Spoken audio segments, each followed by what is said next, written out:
Isa, dalawa, tatlo, apat, lima. So 6 na. So okay na po ito mga ka-farmers. So yung top shoot niya ay tanggalin lang natin. Ayan, ito po mga ka-farmers. Ayan.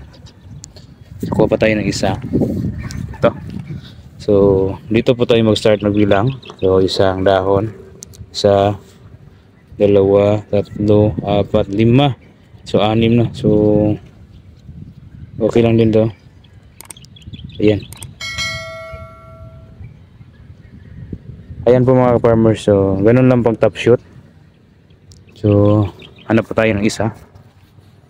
So ito po mga farmers, maraming dahon na siya. 1, 2, 3, 4, 5, 6, 7 na po ito. So kailangan natin ito i-top shoot.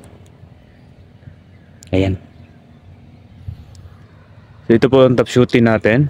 So doong banda mga farmers, pakita ko po sa inyo, nag-top shoot po ako kahapon ng 5 PM po kahapon. So ito na pong itsura, ang bilis lang mga ka-farmers. Yan. Yan po mga ka-farmers, nag-top shoot po ako kahapon. Yan, tingnan nyo mga ka-farmers, so basa pa yung cutting niya. So yan, isa, dalawa, tatlo, apat, lima dahon. So tingnan nyo mga ka-farmers, after kahapon pa ako nag-top shoot. So makita natin lumabas na yung side shoot niya. So, isa, dalawa, tatlo. So mostly mga ka-farmers, lalabas po yung side shoot niya, tatlong side shoot. Ayan mga ka-farmers. Ayan, sana may nakuha kayong idea sa video na ito. Ayan mga ka-farmers, pag-support po sa ating channel, pa-subscribe po at pa-share po nating video. Salamat po sa lahat. God bless at happy farming po sa ating lahat mga ka-farmers.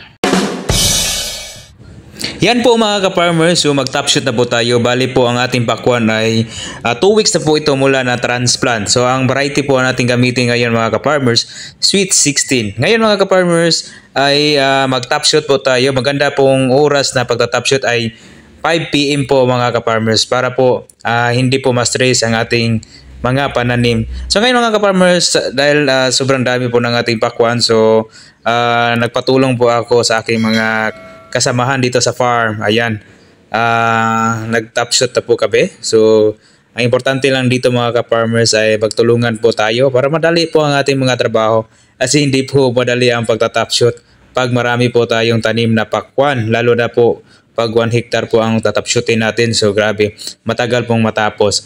Ayan mga ka-farmers, simple farming tips na po. Pagkatapos ng ating pag-top shoot, mag-apply po tayo or mag-spray po tayo ng foliar fertilizer para po sa ating pananim na pakwan.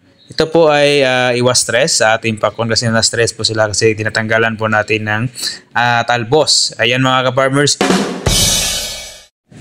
Kailangan po natin mag-top shoot mga ka-farmers kasi doon po tayo magpabunga sa sanga. So mag-top shoot po tayo para lumabas yung mga side shoot na or mga sanga doon sa puno ng pakwan.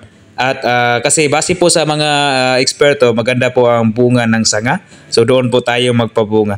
Ayan mga ka-farmers, 2 weeks after transplanting, pwede na po natin i-top shoot. At makita lang natin mga ka-farmers na may 5 dahon. Pwede na po siyang i-top shoot mga ka-farmers. Madali lang ito gawin mga ka-farmers kasi hindi naman masyadong matigas yung talbos ng ating pakwan. Ang importante po sa pagtatanim mga ka-farmers ay tayo po ay magtutulungan kasi para po mapadali ang ating trabaho.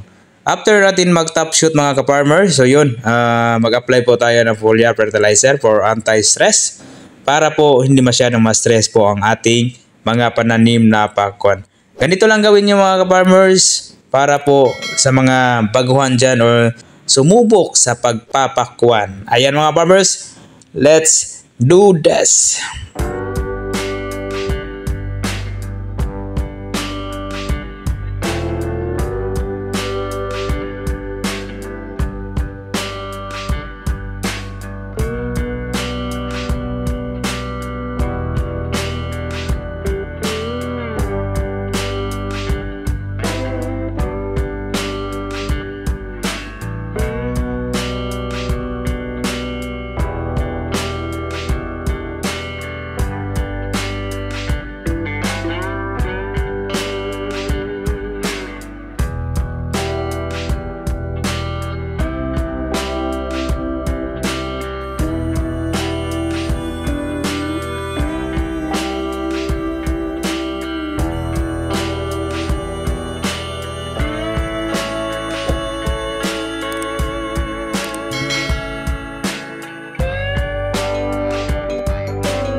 Ayan mga ka-farmers, sa wakas natapos din ang ating pagta-top shot. So ito na po ang ating mga talbos mga ka-farmers na na-top shot na natin. Yun po mga ka-farmers ang process ng ating pagta-top shot or pagtanggal ng talbos mga ka-farmers. Sana may nakuha kayo idea sa video na ito. Ngayon mga ka-farmers, pakita ko po ninyo after 3 days na na-top shot, ito na po ang itsura. After 5 days, ito na po ang itsura mga ka-farmers. At 1 week after nag-top shot, ito na po. At tuluyan na pong lumago ang kanyang mga sanga mga ka-farmers. Salamat po sa panonood. God bless at happy farming po sa ating lahat mga ka-farmers.